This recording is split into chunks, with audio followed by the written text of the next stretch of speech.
Looks like I got caught lacking here, huh? All right, just brainstorming new ideas for a little theme song for this channel. Let's get back to the math, shall we? Do a little 360. Okay. So where were we? We're trying to prove that T is injective if and only if its null space is 0. And I want to remind you that null space of a linear map is just, again, the set of all things that get mapped to 0 in the codomain. So like, it's all X in, I'm using V to W because I wanted to correct what I was doing previously. I was saying X to Y. Anything works, it's just a matter of notation, but convention is that V and W represent like vector spaces, and that's what we want to work with. So null space of V is all, let's say V and V, so that T of V equals 0, okay? That's our null space. Remember, with an if and only if, it's two directions. So let's split up into two proofs. So first, this forward direction, okay? Well, let's see. If T is injective, we've actually kind of explained this in the previous video, because think about that for a second.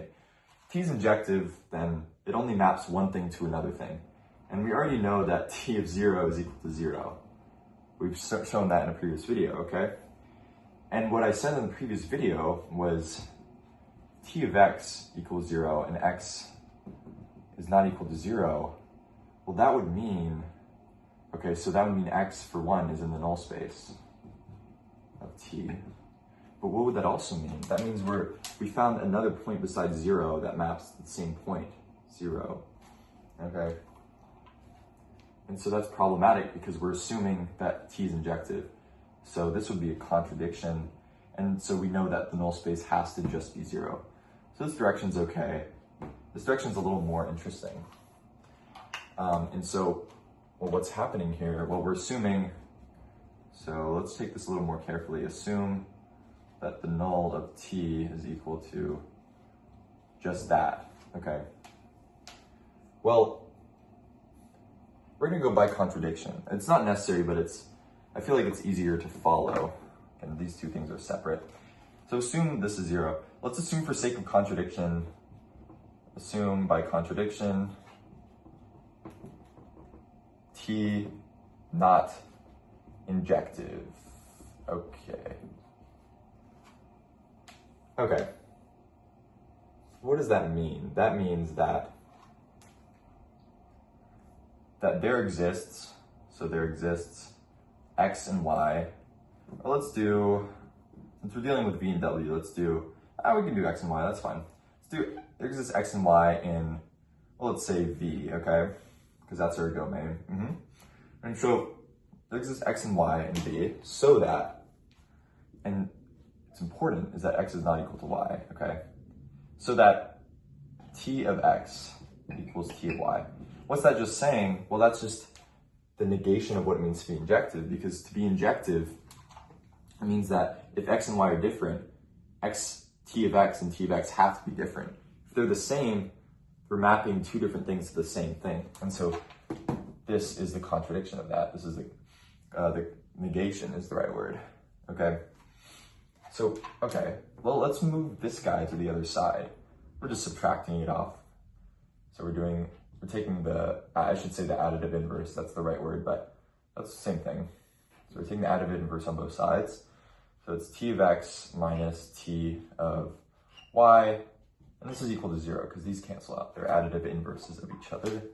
And now we use this important linearity of T, okay? This is where linear maps sort of shine, right? We pull out that T, okay? And so this just becomes T of X minus Y, okay, is equal to 0. And I'm skipping a few steps. I should probably first pull that -1 inside of the T. And again, that's another property of linear maps. It was that T of Cx is equal to C times T of X, right? So now we have this, okay? Okay, this is interesting because we're mapping some point xy in our domain to 0. So by definition of the null space, this means X minus Y is in the null of T.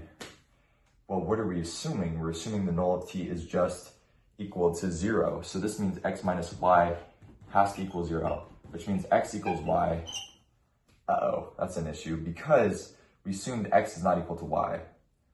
Well, what the heck is going on here? That's a contradiction, right? Contradiction. So that means, what did we contradict? Well, we contradicted the assumption that x is not injective, t is not injective, so t must be injective, since we've contradicted that. Okay, and that proves the second direction, so this is good. Both of these are good to go. This result's important. All right, it allows us to easily find the null space of various, various functions, right? And it allows us to, or I should say, it allows us to find the null space of injective functions really easily, just 0. But more importantly, it allows us to tell if a function is injective or not with this really easy test. All right, and we'll see this being quite useful in the next video, where we bring this idea of range, we bring this idea of the null space together into one big, beautiful law. Okay, see you then.